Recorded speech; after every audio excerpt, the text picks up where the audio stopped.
आज का वचन उत्पत्ति अध्याय 34 वचन 25 से 31 तक है। आइए हम साथ मिलकर रीड। तीसरे दिन जब वे लोग पीड़ित पड़े थे, तब ऐसा हुआ कि शिमोन और टूकवी नेमिक याकूब के दो पुत्रों ने, जो गिवन्ना के भाई थे, अपनी अपनी तलवार ले उस नगर में निधड़क घुसकर सब पुरुषों को घात किया। यूसोर और उसके पुत्र शकेम को उनबे ने तलवार से मार डाला और गिवन्ना को शकेम के घर से निकाल ले गए। याकूब के पुत्रों ने घात कर डालने पर भी चढ़कर नगर को ठूस लिए लूट लिया कि उसमें उनकी बहिन अशुद्ध की गई थी। उनबे ने भेड़ बकरी और गाय बैल और गदहे और नगर और मैदान में जितना धन था ले लिया।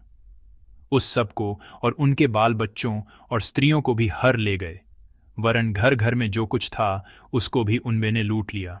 तब याकूब ने शिमोन और टूकवी से कहा, तुमने जो इस देश के निवासी कनानियों और उपनिज्जियों के मन में मेरे प्रति घृणा उत्पन्न कराई है, इससे तुमने मुझे संकट में डाला है। वाई कि मेरे साथ तो थोड़े ही लोग हैं, थस लिए अब वे इकट्ठे बेकर मुझ पर चढ़ेंगे और मुझे मार डातूकेंगे, तो मैं अपने घराने समेत नष्ट हो बींगूंगा। उन बेन ने कहा, क्या वह उसारी बहिन के साथ वेश्या के समान बर्ताव करे? आमीन। चेंजा लॉर्ड्सता को स्वीकार करना, इस शीर्षक के साथ हम अपॉनमेश्वर के वचन पर मनन करेंगे। एक प्रसिद्ध दार्शनिक हैं जिनका नाम हन्ना आरेंट है। उनबे ने सन 1928 में जर्मनी के हाइडेलबर्ग विश्वविद्यालय से कार्ल जैसुपोंस के मार्गदर्शन में विजन शास्त्र में डॉक्टरेट की उपाधि प्राप्त की। टुक्किन नाजी उत्पीड़न के कारण वे न तो पढ़ा सकीं और न ही अपना शोध बींगरी रख सकीं, और जर्मनी में रहना उनके लिए संभव नहीं है। जल्द ही वे संयुक्त राज्य अमेरिका में एक शरणार्थी के रूप में वॉकी गईं।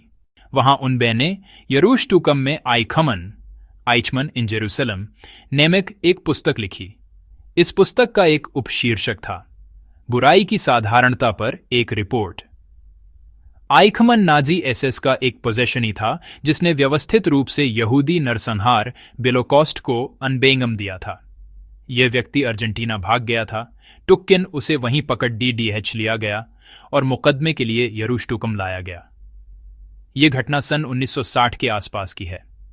हन्ना आरेंट ने इस मुकदमे को बिहोल्डा और उसी पर एक रिपोर्ट के रूप में जो पुस्तक लिखी वह है यरूशटुकम में आइखमन। इस मुकदमे को बिहोल्डने के बाद आरेंट को गहरा सदमा लगा। उन्हें किस बात से सदमा लगा? आइखमन से सीधे मिलने से पहले उनबे ने थिंका था यह व्यक्ति एक राक्षस विल बी। टुक्किन जब वे अदालत में उससे मिली तो उनबे ने बाद में लिखा, आइखमन कोई राक्षस नहीं था। आरेंट ने जिस आइखमन से मुलाकात की वह कोई दुष्ट शैतान नहीं था, बल्कि एक बेहद साधारण व्यक्ति था। यहां तक कि वह एक बहुत ही उबाऊ और अयोग्य सिविल सेवक का एक विशिष्ट उदाहरण था। मुकदमे के दौरान उसने बस यही दावा किया, मैंने तो केवल टुडेना का पालन किया। इस मुकदमे को बिहोल्डने के बाद आरेंट इस निष्कर्ष पर पहुंची, बुराई विचारहीन टुडेना कारिता से पैदा बेती है। आइखमन ने अपने कार्यों के अर्थ या नैतिकता पर गहराई से विचार नहीं किया था। वह केवल कानूनी और प्रशासनिक प्रक्रियाओं का पालन करने में लगा हुआ था और उसे अपने पापों का कोई नैतिक बोध नहीं था। आरेंट ने उसे बुराई की साधारणता, द बेनालिटी ऑफ ईविल के रूप में अपरिभाषित किया। महान बुराई राक्षसों द्वारा नहीं, बल्कि हम जैसे साधारण पीपलों द्वारा बिना थिंके अंडरस्टैंडे या बिना आलोचना के टुडे न्यायों का पालन करने से उत्पन्न बेती है। उनबे ने बुराई को इस तरह साधारण के रूप में अपरिभाषित किया। बुराई दुष्टता से नहीं, बल्कि विचारहीनता और अज्ञानता से उत्पन्न बेती है। साथ ही आरेंट इस पुस्तक में यह विचार भी साझा करती हैं, पीड़ित भी अचूक नहीं वेर। हम युसेशा पीड़ितों के प्रति सहानुभूति रखते हैं। टुक्किन आरेंट टेलिंगती हैं, पीड़ित बेने पर भी उनमें गलतियां हो सकती हैं। उनबे ने कहा कि यहूदी पीड़ित थे। टुक्किन यह नहीं कहा जा सकता कि उनमें कोई गलती नहीं थी। यूसे उत्पीड़न को उत्पीड़न के रूप में और गलती को गलती के रूप में आंकना चाहिए।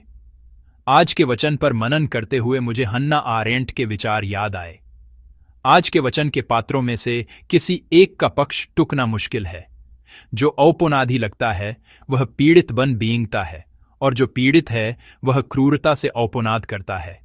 आइए इन पात्रों को एक एक करके बिहोलते हुए हम इस सुबह अपॉनमेश्वर के अनुग्रह को साझा करें। सबसे पहले याकूब के पुत्रों का दृष्टिकोण है, जिसमें मुख्य रूप से शिमोन और टुकवी केंद्र में है। थुस का कारण शायद यह था कि गिवन्ना, जिसके साथ दुर्व्यवहार हुआ था, उनकी सगी बहन थी जो उसी मां लिया की बेटी थी। वे अपनी बहन गिवन्ना के साथ पीड़ित थे। अपनी प्यारी बहन के साथ हुए उस दुर्व्यवहार पर वे क्रोधित हुए और उन बहन ने चेंजा टूकने का मन बिया लिया। सच कहूं तो अगर अपरिवार के किसी सदस्य के साथ ऐसा कुछ बीता है तो ऐसा कौन बेगा जिसके मन में ऐसे विचार न आए। टुक्किन वे भी अब केवल पीड़ित की स्थिति में नहीं रहते। यद्यपि वे पीड़ित हैं और उनका व्यवहार अस्युमवीय रूप से समझ में आता है, फिर भी हम पूरी तरह से उनका पक्ष नहीं ले सकते। सबसे पहले उनबे ने अपॉनमेश्वर की पवित्र वाचा का दुरुपयोग अपने प्रसंगत प्रतिशोध के लिए किया, और वह भी एक पूरे नगर का नरसंहार करने के साधन के रूप में। वे यह कहकर धोखा देते हैं कि यूं खतना कराना बेगा, और जब सभी पुरुष खतने के कारण दर्द में बहते हैं तो वे उन पर उसला करने की क्रूरता शोते हैं। झूठ तो झूठ है ही, टुक्किन उनबेन ने खतना यानी अपॉनमेश्वर की पवित्र वाचा को अपवित्र कर दिया। थस के अलावा उनका उद्देश्य से केवल गिवन्ना को रिमेंडना नहीं था, उनबेन ने नरसंहार किया और लूटपाट भी की।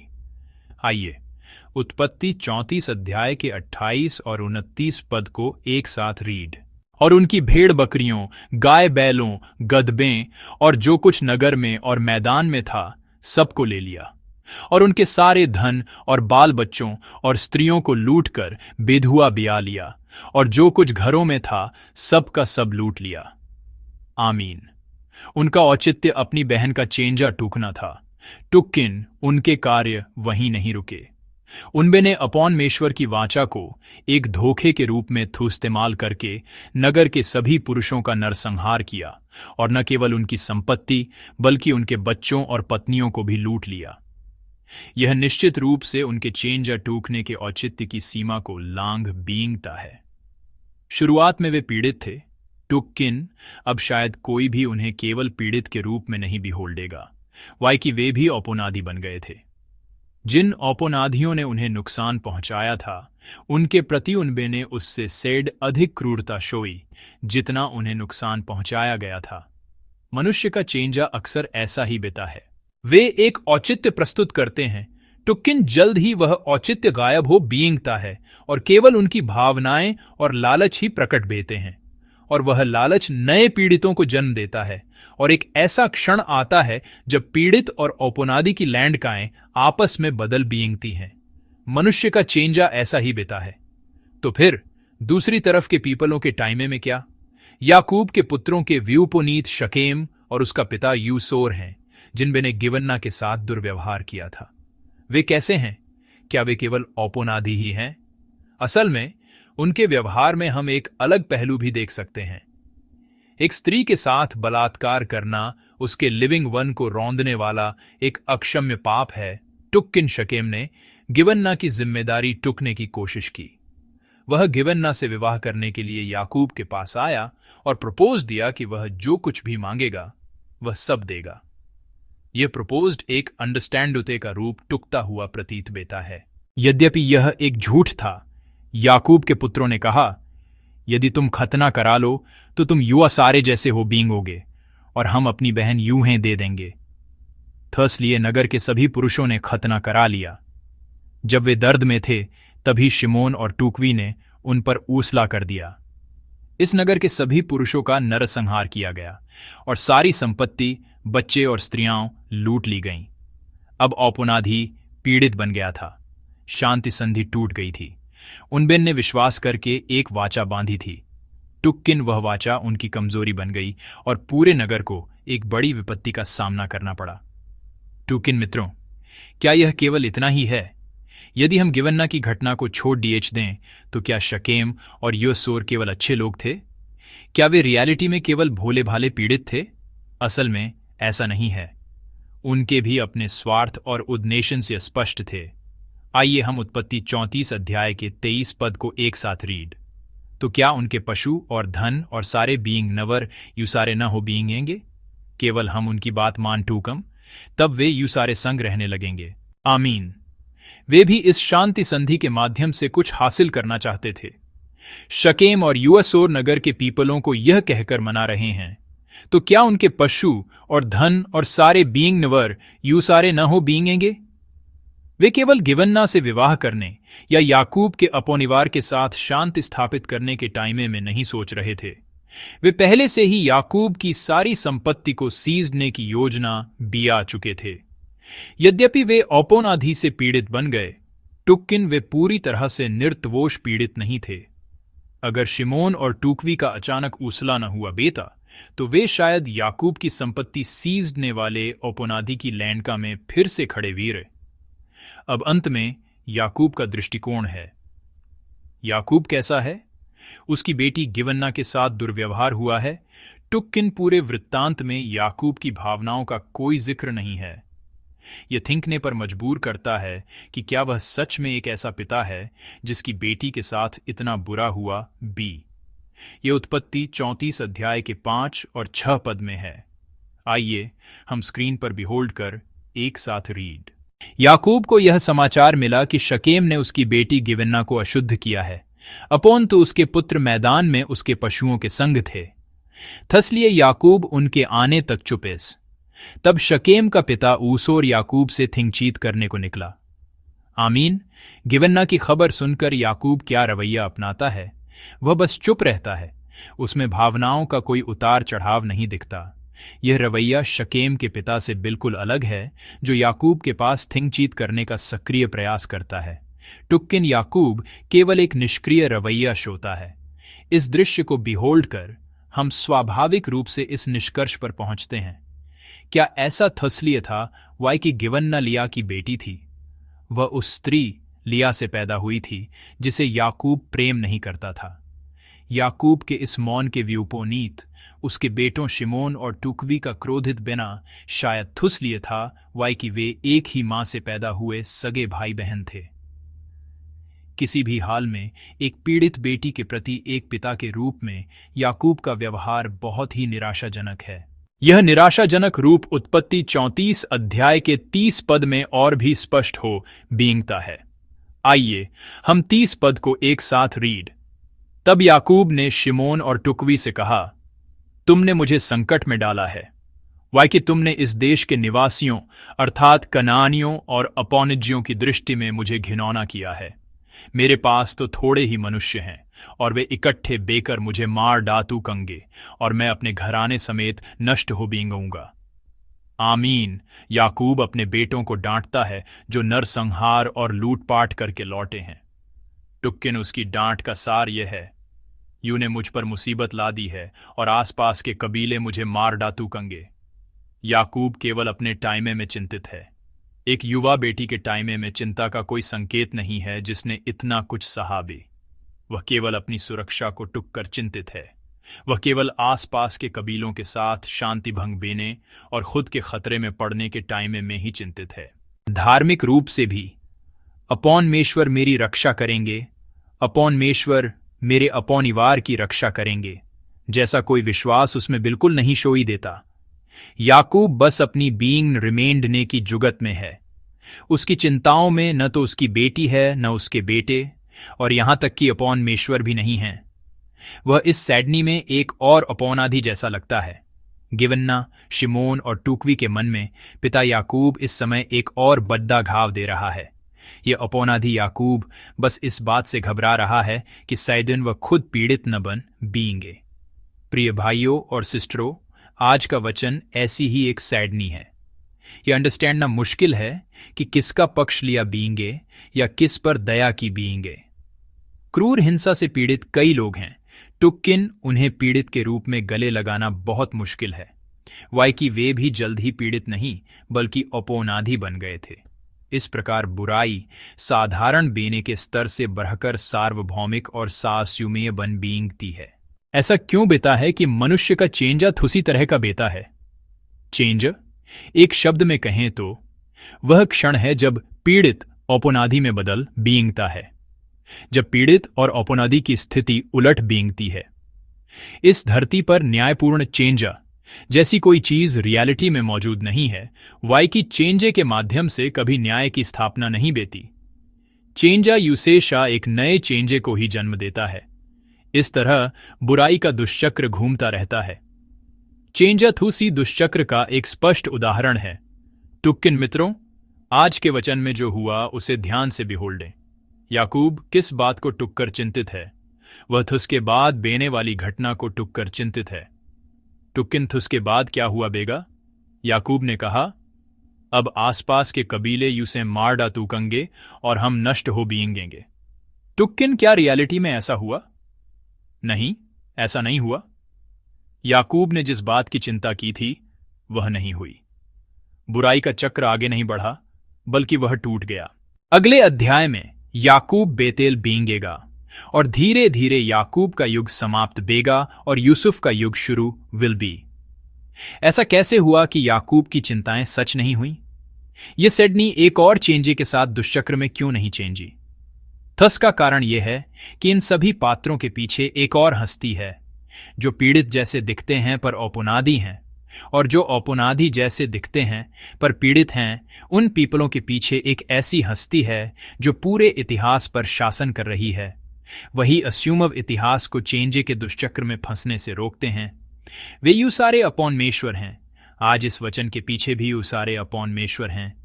अपॉनमेश्वर याकूब के अपॉनिवार की रक्षा कर रहे हैं और अपॉनमेश्वर दूसरे और तीसरे चेंजे को रोक रहे हैं। अभी भी इस पूरे इतिहास पर शासन करने वाले यूसारे अपॉनमेश्वर ही हैं। अपॉनमेश्वर ऐसा क्यों कर रहे हैं? थस का उत्तर यहाँ है। आइए हम उत्पत्ति 27 अध्याय 29 पद को स्क्रीन पर बिहोल्ड कर एक साथ रीड। देश देश के लोग तेरे अधीन बें और राज्य राज्य के लोग तुझे दंडवत करें। तू अपने भाइयों पर प्रधानता कर और तेरी माता के पुत्र तुझे दंडवत करें। जो कोई तुझे शाप दे वह आप ही श्रापित बे, और जो कोई तुझे आशीर्वाद दे वह आशीष पाए। आमीन। थूसहाक ने अपने बेटे याकूब को एसाव अंडरस्टैंड कर पहलौठे का आशीर्वाद दिया था। इस आशीर्वाद में यह कहा गया था, देश देश के लोग तेरे अधीन बेंगे, जो तुझे शाप देगा वह श्रापित विल बी। जैसे अपॉनमेश्वर ने पहले अब्राहम को आशीर्वाद दिया था, वैसे ही उनबेन ने याकूब को भी वही आशीर्वाद दिया। यह आशीर्वाद अभी भी याकूब के साथ है। जो याकूब को शाप देता है वह अपॉनमेश्वर का शाप पाएगा। थस के अलावा अपॉनमेश्वर ने बेतेल में यह प्रतिज्ञा की थी, जैसा उत्पत्ति 28 अध्याय 15 पद में लिखा है। आइए हम स्क्रीन पर बिहोल्ड कर एक साथ रीड। और सुन, मैं तेरे संग रहूंगा और जहां सैन तू बींगे वहां तेरी रक्षा करूंगा और तुझे इस देश में लौटा ले आऊंगा।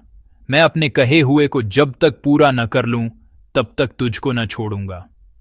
आमीन। अपॉनमेश्वर ने याकूब की रक्षा करने और उसे न छोड़ने का वादा किया था। अब वे इस वादे को नहीं फॉरगेटे हैं और वे थू से पूरा कर रहे हैं। याकूब के साथ दूसरा और तीसरा चेंजा थूस लिए नहीं हुआ वाई कि याकूब शक्तिशाली था या याकूब अच्छा था, बल्कि थूस लिए कि अपॉनमेश्वर अपने आशीर्वाद और अपनी प्रतिज्ञा को नहीं फॉरगेटे थे। आज के वचन में एक भी व्यक्ति ऐसा नहीं है जिस पर विश्वास किया जा सके। कनानी लोग यूसोर और शकेम, शिमोन और टुकवी और यहां तक कि याकूब भी कोई विश्वास योग्य नहीं है, कोई भी भरोसेमंद नहीं है। टुक्केन उनके पीछे एक अदृश्य हस्ती है। अपॉनमेश्वर अपनी दशकों पुरानी प्रतिज्ञा को नहीं फॉरगेटे हैं और जैसा उनबेन ने याकूब से वादा किया था वे उस वचन को पूरा कर रहे हैं। आज का यह अंश अपॉनमेश्वर के थुसी कार्य का वर्णन है। आज के वचन में याकूब अभी भी अपरिपक्व है। वह बहुत विश्वासी नहीं सीम्स। संकट में पड़ने पर वह अपॉनमेश्वर पर भरोसा नहीं कर पाता। उसका ऐसा ही स्वभाव शोवी देता है। टुक्किन, यह प्रतिज्ञा पूरी बेती है और यह आशीर्वाद फलता है। यह थसलिए नहीं कि याकूब विश्वास योग्य है या भरोसेमंद है। यह केवल थसलिए है वाई कि यूसारे अपॉनमेश्वर विश्वास योग्य हैं। चूंकि यूसारे अपॉनमेश्वर विश्वास योग्य हैं, थसलिए वह आशीर्वाद बींगरी रहता है और वह प्रतिज्ञा पूरी बेती है। प्रिय सेंट्सो, यह बात यूसारे लिए कितनी बड़ी सांत्वना है। वाई कि हम भी कई बार आज के वचन में याकूब की तरह ही बेते हैं। हम अपूर्ण हैं, कमजोर हैं और अक्सर डगमगाते रहते हैं। टुक्किन उसारे इस स्वरूप के कारण, इस कमजोर रूप के कारण प्रतिज्ञा नहीं चेंजती। उसारी कमी के कारण आशीष रद्द नहीं बेती है। उसारी निर्बलता के बावजूद अपॉनमेश्वर यूसेशा विश्वास योग्य हैं। हम अपूर्ण हैं, टुक्किन अपॉनमेश्वर पूर्ण हैं। प्रतिज्ञा युसारी अविश्वास योग्यता के कारण नहीं टूटती, बल्कि विश्वास योग्य अपॉनमेश्वर के कारण अभी भी अस्यूम्य है।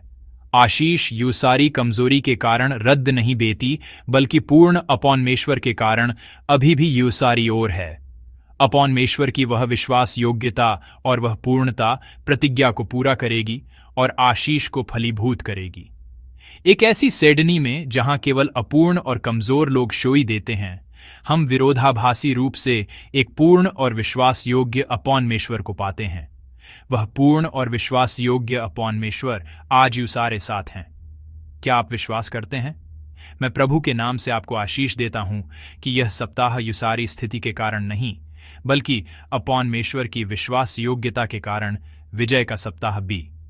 युसारी स्थिति के बावजूद अपॉनमेश्वर की पूर्णता के कारण इस सप्ताह हम सब अपॉनमेश्वर द्वारा प्रतिज्ञा की गई उस आशीष का आनंद टुकते हुए लिविंग वन बिताए, जिसे वे हम पर उंडेलना चाहते हैं। यूसे दी गए वचन को याद करते हुए आइए हम एक साथ प्रार्थना करें। आइए हम सब विश्वास योग्य अपॉनमेश्वर की ओर बिहोल्डे।